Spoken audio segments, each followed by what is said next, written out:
Good morning. आइए शुरू करते हैं बहुत महत्वपूर्ण टॉपिक हम लोग अपना, और वो है न्यायपालिका। भारतीय न्यायपालिका के बारे में बात कर रहे हैं। देखिए, भारतीय न्यायपालिका के संबंध में कहा जाता है कि भारतीय न्यायपालिका अमेरिकी न्यायपालिका से प्रभावित है, या कह सकते हैं कि उससे प्रेरणा प्राप्त करता है, प्रेरणा लिया है। भारतीय न्यायपालिका के ढांचागत विकास को देखेंगे, इसके ढांचा को देखेंगे तो आपको पता चलेगा कि भारत में एकीकृत इंटीग्रेटेड जुडिशियरी सिस्टम, एकीकृत न्यायपालिका का प्रावधान किया गया है ना। तो ये एकीकृत न्यायपालिका का मतलब क्या हुआ? एकीकृत न्यायपालिका का तात्पर्य है कि यहाँ न्यायिक शक्तियों का बंटवारा इस तरह से नहीं हुआ है जैसे राज्य और केंद्र के मध्य विधायी शक्तियों का, प्रशासनिक शक्तियों का बंटवारा किया गया है। यहाँ न्यायिक शक्तियों का बंटवारा नहीं किया गया है। यहाँ भारत में न्यायपालिका इस तरह से स्थापित किया गया है कि सबसे ऊपर है आपका सर्वोच्च न्यायालय, सुप्रीम कोर्ट, फिर उसके नीचे काम करते हैं हाई कोर्ट्स, उच्च न्यायालय सभी राज्यों के, और फिर इन उच्च न्यायालयों के अधीन काम करते हैं सभी जिलों में डिस्ट्रिक्ट कोर्ट्स, या इसी को सबऑर्डिनेट कोर्ट्स कहते हैं, अधीनस्थ न्यायालय कहते हैं।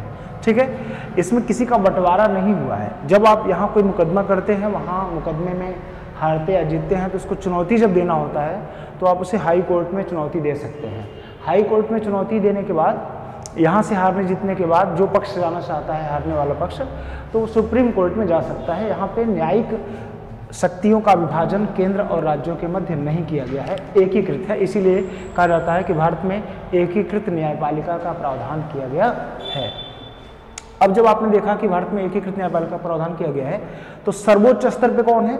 सुप्रीम कोर्ट है। सुप्रीम कोर्ट या सर्वोच्च न्यायालय। तो इसमें हम लोग देखते हैं कि सर्वोच्च स्तर पर कौन है? तो आपने कहा कि उच्चतम न्यायालय है या सर्वोच्च न्यायालय है। ठीक है ना, सुप्रीम कोर्ट इसे कहते हैं। ये जो सर्वोच्च न्यायालय या उच्चतम न्यायालय है, इसके बारे में जो प्रावधान है, सबसे पहले तो ये जान लीजिए कि ब्रिटिश काल में जब इसका गठन हुआ 1973 के रेगुलेटिंग एक्ट से, वो 1773 के रेगुलेटिंग एक्ट से 1774 में इसकी स्थापना कलकत्ता में हुई थी। उन सबको समाप्त करते हुए फिर इसको दिल्ली लाया गया। फाइनली जब भारत का संविधान लागू होता है तो भारत के आधुनिक सर्वोच्च न्यायालय की स्थापना, उच्चतम न्यायालय की स्थापना 28 जनवरी 1950 को हुआ था, है ना। 28 जनवरी 1950 को नई दिल्ली में हुआ था। और इसके बारे में जो प्रावधान है हमारे संविधान में, वो है अनुच्छेद 124 में। अनुच्छेद 124 में सब आर्टिकल और सब आर्टिकल 124(1), 124(2), 3, 4, 5 करके इसके विभिन्न प्रावधान को किया गया है। हम लोग उसको देखने जा रहे हैं, लेकिन उसके पहले ये जान लें कि हमारा जो उच्चतम न्यायालय है या सर्वोच्च न्यायालय है, इसे और भी कई नामों से जाना जाता है इसके कार्य के आधार पे। सबसे पहले तो हम लोग इसे देखिए, यहाँ पे लिखे हैं एक सर्वोच्च स्तर पे, तो इसको उच्चतम न्यायालय के साथ साथ सर्वोच्च न्यायालय भी कहते हैं। सर्वोच्च न्यायालय भी कहते हैं क्योंकि सबसे ऊंचा है सभी न्यायालयों में। भारत में न्यायपालिका का सबसे ऊंचा स्थान सर्वोच्च न्यायालय है। इसके बाद आप कहीं अपील नहीं कर सकते हैं, इसीलिए इसे एक और नाम इसका रखा गया है, अंतिम अपीलीय न्यायालय। अंतिम अपीलीय न्यायालय, इसका मतलब ये हुआ कि जब कोई व्यक्ति यहाँ से मुकदमा हार जाएगा तो अब वह कहीं और अपील नहीं कर सकता है। इसके बाद अपील करने का कोई प्रावधान नहीं किया है। कुछ लोग कहते हैं राष्ट्रपति के पास गया इसका, तो वो याचिका है, वहाँ न्यायिक प्रक्रिया नहीं होती, वो विवेक पर होता है ना। वो न्यायिक आधार पर जज और वकील, अधिवक्ता आदि के माध्यम से वहाँ सुनवाई नहीं होती, वह सिर्फ अपने पक्ष को रखते हैं, उसके आधार पे राष्ट्रपति को जो निर्णय लेना होता है वो ले लेते हैं। तो अंतिम अपील न्यायालय। कुछ लोग ये भी सोचते हैं कि अंतर्राष्ट्रीय न्यायालय। अंतर्राष्ट्रीय न्यायालय देखिए अंतर्राष्ट्रीय विषयों से संबंधित है, राष्ट्रीय विषयों से संबंधित नहीं, तो इसलिए वो इससे बिल्कुल अलग है। ऐसा नहीं है कि सर्वोच्च न्यायालय में कोई मुकदमा आप हार जाते हैं तो अंतर्राष्ट्रीय न्यायालय में अपील करेंगे, ऐसा नहीं है। अंतिम अपील न्यायालय का मतलब हुआ कि अब इसके बाद आपको कहीं भी अपील करने का अधिकार नहीं है, इसलिए सर्वोच्च न्यायालय को अंतिम अपील न्यायालय भी कहते हैं। चूंकि यह हमारे मूल अधिकारों का संरक्षक भी है, मूल अधिकारों का संरक्षक होने के कारण इसे मूल अधिकारों का संरक्षक भी कहा जाता है। इस बात को जानते रहिएगा। आपने देखा एक और है संघीय न्यायालय शब्द, चूंकि यह भारत और उसके राज्य, चूंकि भारत एक संघ है, राज्यों का संघ है, इसलिए इसे संघीय न्यायालय भी कहते हैं। फेडरल संघीय न्यायालय भी इसे कहा जाता है। यह संघीय न्यायालय के नाम से भी जाना जाता है, मूल अधिकारों के संरक्षक के नाम से भी जाना जाता है। इतना ही नहीं, चूंकि संविधान की सुरक्षा करने की जिम्मेदारी इसकी है, या संविधान में कभी कोई विवाद उत्पन्न होता है संविधान संबंधित किसी प्रावधान को लेकर, तो संविधान के निर्वचन करने की शक्ति इसके पास है, इसलिए इसे संविधान का संरक्षक भी कहा जाता है। तो ये कई नाम हैं इसके जो आप जानते रहेंगे। उच्चतम न्यायालय, सर्वोच्च न्यायालय, सुप्रीम कोर्ट, अंतिम अपील न्यायालय, संघीय न्यायालय, संविधान का संरक्षक और मूल अधिकारों का संरक्षक, ऐसे अनेक नामों से इसे जाना जाता है। इसकी स्थापना 28 जनवरी 1950 हुआ था। इसके बारे में प्रावधान अनुच्छेद 124 में किया गया है। अब जरा इसके प्रावधानों को हम लोग देखते हैं खास कि क्या क्या है और कैसे कैसे है। सबसे पहले तो आप ये समझ लीजिए कि अनुच्छेद 124 का ये जो प्रावधान है, ये प्रावधान आपका बड़ा ही महत्वपूर्ण है। इसमें अनुच्छेद 24 के 1 में आर्टिकल 124 सब आर्टिकल उसका जो 1 है ब्रैकेट में करके ऐसे, अब जो भी होगा ऐसे ऐसे करके हम लोग इसको करते चलेंगे या फिर समझते चलिए। उसमें कहा गया है कि भारत का एक सर्वोच्च न्यायालय होगा जो एक मुख्य न्यायाधीश और 7 अन्य न्यायाधीशों से मिलकर बनेगा। ये हमारे मूल संविधान में था, इस बात को जानते रहिएगा कि सर्वोच्च न्यायालय सुप्रीम कोर्ट का जो गठन हुआ है वो गठन कैसे हुआ है, कैसे हुआ था, इस बात को समझिए। तो हमारे मूल संविधान में सर्वोच्च न्यायालय का गठन जो किया गया था वो था एक मुख्य न्यायाधीश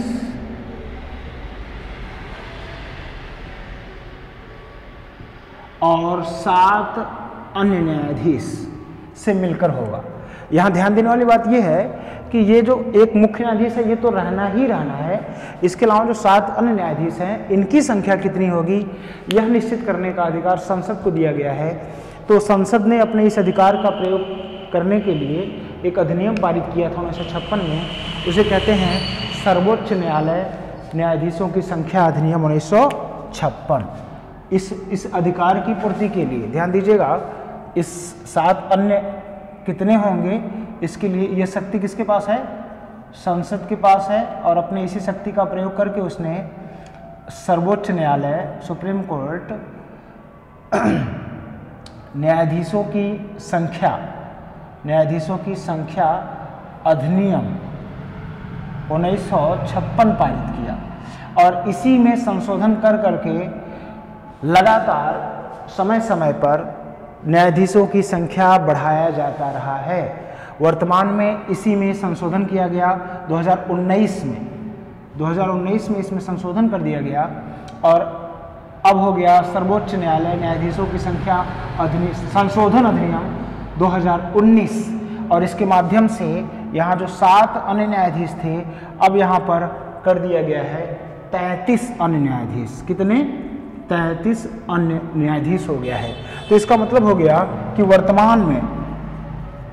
वर्तमान में कुल न्यायाधीशों की जो बात करेंगे, सर्वोच्च न्यायालय में कुल न्यायाधीशों की बात करेंगे तो एक CJI हो गया, chief justice of India, Bharat का मुख्य न्यायाधीश, और प्लस 33 अन्य अदर हो गए, अन्य हो गए, तो टोटल कितने हो गए?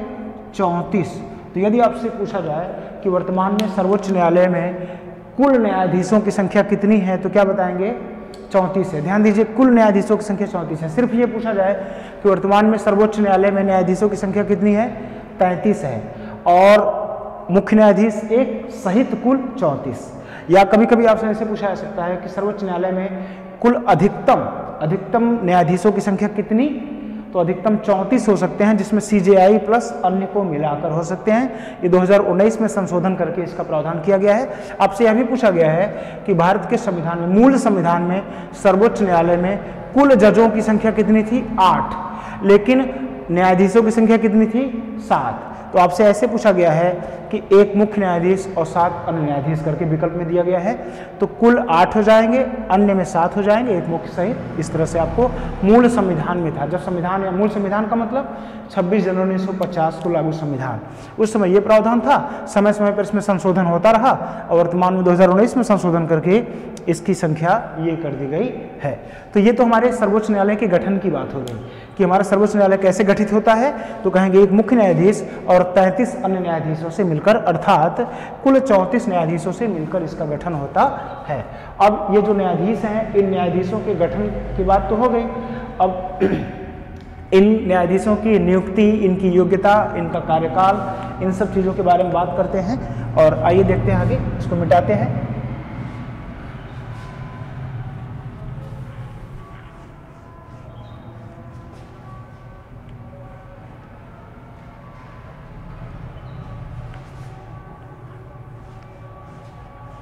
देखिए बहुत महत्वपूर्ण टॉपिक है ये। इसमें कुछ छोटी छोटी चीज़ें हैं जिसे हम लोग प्रायः गलत कर देते हैं। ठीक है, उस चीज़ को अगर ठीक से समझेंगे तो मुझे लगता है कि आप सर्वोच्च न्यायालय में आपने इसका गठन देख लिया था। आर्टिकल 124 पहले में आपने इसका गठन देखा, जैसे भी देखना था। अब हम लोग देखते हैं कि सर्वोच्च न्यायालय के इन न्यायाधीशों की नियुक्ति कैसे होती है ना। तो इसके लिए इसका जो 124 का 2 है उसमें न्यायाधीशों की नियुक्ति की बात हो रही है ना। न्यायाधीशों की नियुक्ति, ठीक। अब इन न्यायाधीशों में आपको बताया गया ना कि 2 प्रकार के न्यायाधीश, एक सीजेआई आपका हो जाता है और एक आपके अन्य हो जाते हैं। पहली बात तो आप जान लीजिए कि सभी प्रकार के न्यायाधीशों की नियुक्ति कौन करता है? राष्ट्रपति करता है, राष्ट्रपति द्वारा होता है। आपसे मैं फिर से कह रहा हूं, सर्वोच्च न्यायालय के न्यायाधीशों की नियुक्ति कौन करता है? सर्वोच्च न्यायालय के न्यायाधीशों की नियुक्ति राष्ट्रपति करता है। राष्ट्रपति के द्वारा सर्वोच्च न्यायालय के न्यायाधीशों की नियुक्ति की जाती है। अब इसमें एक शब्द आता है कि सीजेआई की नियुक्ति कौन करता है? निश्चित रूप से राष्ट्रपति जब सबका कर रहा है तो इसका भी करता है, और अन्य की कौन करता है? उसकी भी करता है। लेकिन इसकी एक प्रक्रिया है। सबसे पहले ये समझ लीजिए कि एक परंपरा रही है हमारे यहाँ कि सीजेआई की नियुक्ति राष्ट्रपति तो करता है, लेकिन किसे करता है तो इसके बारे में एक परंपरा है। ध्यान दीजिए, संविधान में इसके बारे में कोई प्रावधान नहीं है। सीजेआई की नियुक्ति राष्ट्रपति द्वारा ऐसे न्यायाधीशों, सर्वोच्च न्यायालय के उन न्यायाधीशों में से सर्वोच्च न्यायालय के न्यायाधीशों में से किया जाता है जो सबसे वरिष्ठ होते हैं, वरिष्ठतम न्यायाधीश। यह परंपरा है, यह कोई नियम नहीं है, इसके लिए कोई व्यवस्था नहीं है संविधान में, नहीं कानून है। बस ये एक परंपरा के तहत है कि सर्वोच्च न्यायालय का जो सबसे वरिष्ठतम न्यायाधीश होगा उसी को राष्ट्रपति क्या नियुक्त कर देंगे? CJI, chief justice of India, Bharat का मुख्य न्यायाधीश नियुक्त कर देंगे ना। तो आप कहेंगे सुप्रीम कोर्ट के सबसे वरिष्ठ न्यायाधीश को, सबसे वरिष्ठ न्यायाधीश को ही राष्ट्रपति सीजेआई नियुक्त कर देते हैं। यह कोई नियम नहीं है, यह एक परंपरा है। परंपरा चली आ रही है, यह परंपरा है। लेकिन जानते हैं परंपराएं टूटती भी हैं और ऐसा हुआ भी है।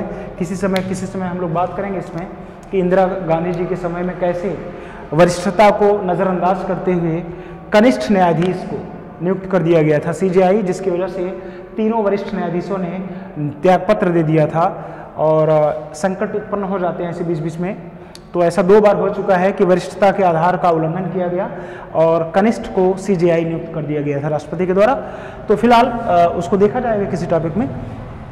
अभी हम लोग यहाँ अगर बात करें अन्य न्यायाधीशों की नियुक्ति भी कौन करता है, तो अन्य न्यायाधीशों की नियुक्ति भी राष्ट्रपति ही करता है, परंतु यहाँ पे एक विशेष बात हो जाती है सीजेआई की सलाह पर।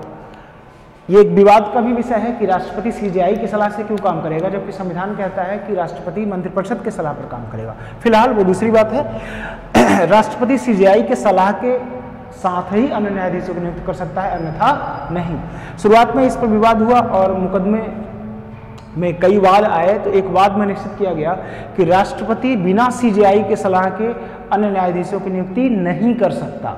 इसका मतलब यह हुआ कि सीजेआई की सलाह राष्ट्रपति के लिए बाध्यकारी होता है। यह 1993 के एसपी गुप्ता बनाम अन्य से संबंधित जो मुकदमा था, एसपी गुप्ता का मुकदमा था, उसमें यह निश्चित किया गया था।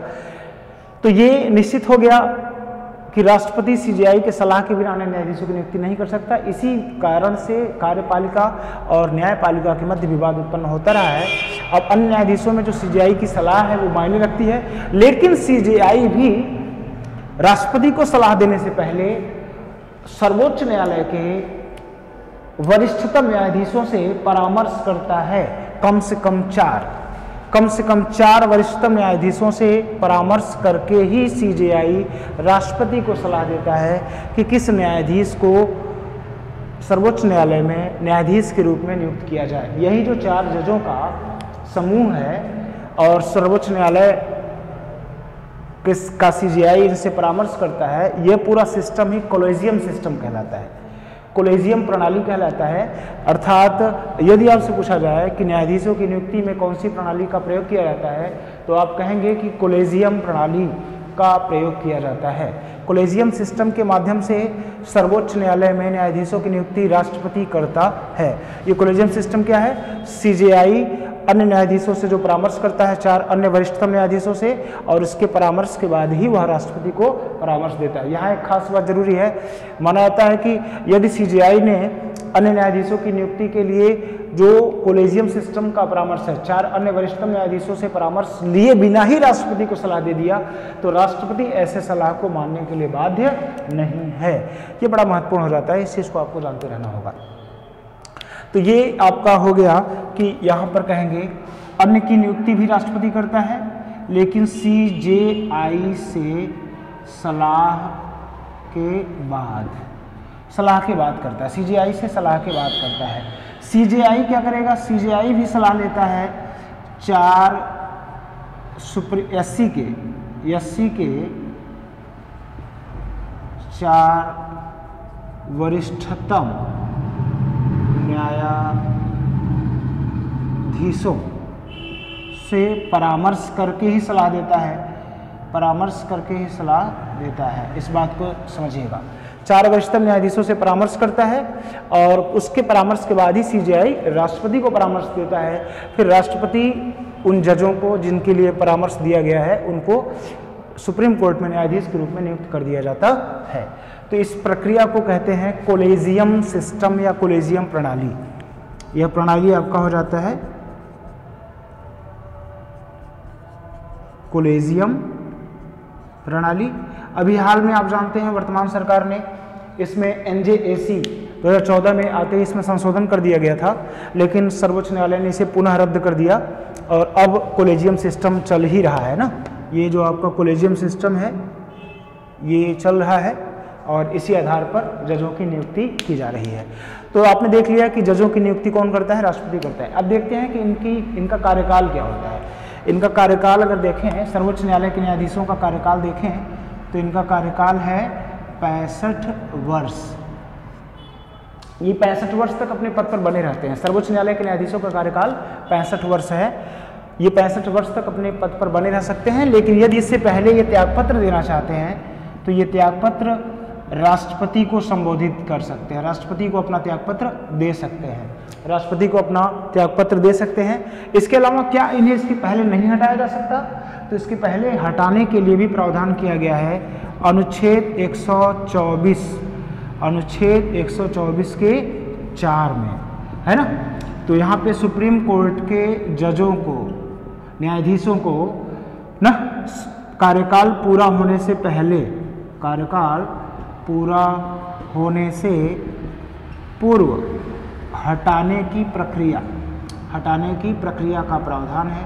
प्रक्रिया के बारे में बताया गया है कैसे किसी सर्वोच्च न्यायालय के न्यायाधीश को उसके पद से हटाया जा सकता है। इसके बारे में अनुच्छेद 124 के 4 में कहा गया है। मैं शॉर्टकट में इसको निपटाने का प्रयास करता हूँ। आप ऐसे समझ लीजिए कि अनुच्छेद 124 का 4 ये कहता है सर्वोच्च न्यायालय में जजों को जब कभी हटाना होगा तो उनके लिए 2 बातें आपको ध्यान में रखना होगा। एक होता है कि इनकी प्रक्रिया क्या होगी और दूसरा होता है कि इनका आधार क्या होगा। ठीक है, आधार क्या होगा किसी और वीडियो में हम लोग देखेंगे इसको। आधार देखिए, आधार इसमें 2 है। एक आधार होता है इनको हटाने के लिए, वो है असमर्थता, शारीरिक अक्षमता।